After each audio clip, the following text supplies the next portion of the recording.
It was as if the earth stopped revolving for a moment last night when news broke out.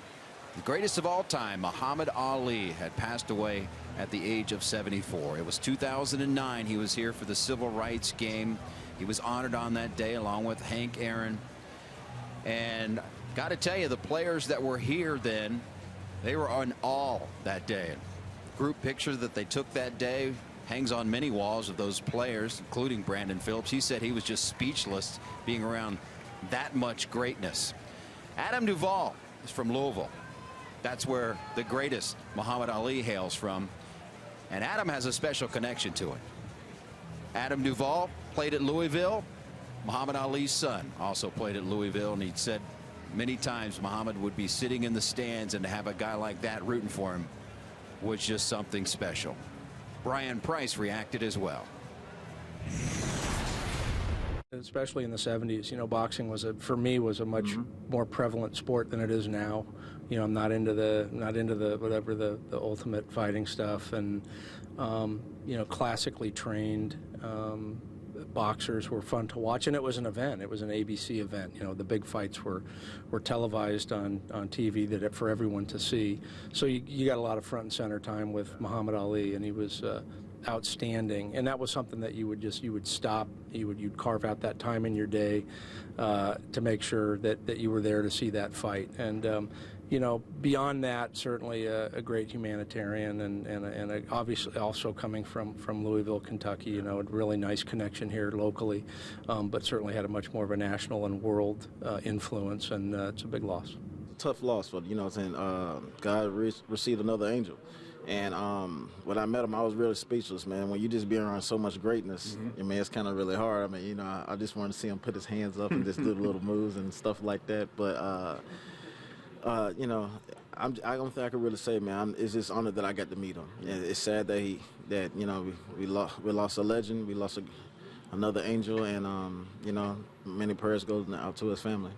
He's just different, though. You've had great athletes, you've had people who spoke their minds, but he's on a different level, or was on a different level when he was in his prime and even throughout his life, wasn't he? Oh, of course, man. I mean, he's the greatest of all time. Regardless of what anybody say, he's the greatest of all time, man. And the thing about him, he spoke his mind regardless, and he really showed up. He did his thing. He proved it. And, you know, all I can see is just rest in peace easily, Muhammad Ali. Is it amazing, no matter what small country in Africa or Asia or whatever, everybody knew who Muhammad Ali was. That's how important he was to the world. Oh, of course, man. That's how great he was. I mean, the greatest of all time. I mean, just imagine him coming up right now with social media and all that other stuff, man. I mean, you'll never know what could really happen, man. And you know, from him to do whatever he did last year, and all the awards, and just being the most famous guy in the world. I mean, whether black, white, whatever the color, nothing. He was the man everywhere, and all you could do is just salute him. You know, honor him. Period, man. I mean, I'm still speechless a little bit, man. And you know, so just because I met him, and just seeing him just gone, man. I mean, it's weird. It's weird. It's really weird. You know, playing at the University of Louisville on the baseball team, you know, he came around frequently with his son being on the team, and you know, just seeing his presence in the stands was, you know, pretty awesome, because you know what kind of figure he is to the city, and you know, to the nation and to the world, because you know, he changed the way a lot of people think, and you know, he was a great presence. What did he mean to the team? I mean, having somebody like that come, obviously his son was playing, but to have somebody like that there that's that important to not only sports, but he was probably the most known person in the world before social media and the internet. Yeah, I mean, you know, just it was almost like he was on your side, you know, when he was in the stands and cheering you on, and you know, it meant a lot to us, I know, as a college player, and you know, it was something special. I mean, it's a tremendous loss, especially at the time and when I was, you know, a teenager and was going through some turmoils in my life and some turmoils in the country, and you know, Muhammad Ali, you know, gave us all, especially, you know, young black men, you know, a sense of pride and a sense of, you know, strength.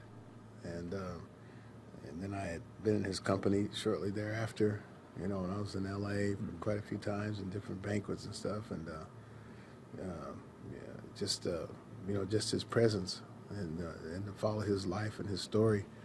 And I had a good friend of mine, Graham King, that did the Muhammad Ali story, and you know, I think he portrayed it, you know, very accurately, and it's a great loss, you know, to us all.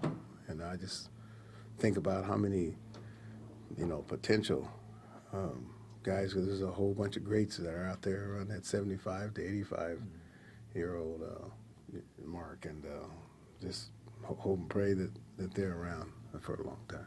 What was it like to be able to spend a few minutes with him when he was here a couple years ago? Well, it was cool. I mean, it was real cool. I mean, he's always, the champ was always, you know, special.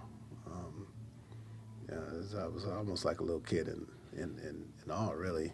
You know, you don't know what to say. And you hope that he, you know, at that time you hope that, you know, he was able to talk. And as it was earlier, especially when he was younger, you know, you did most of the listening, he did most of the talking, and that made it easy.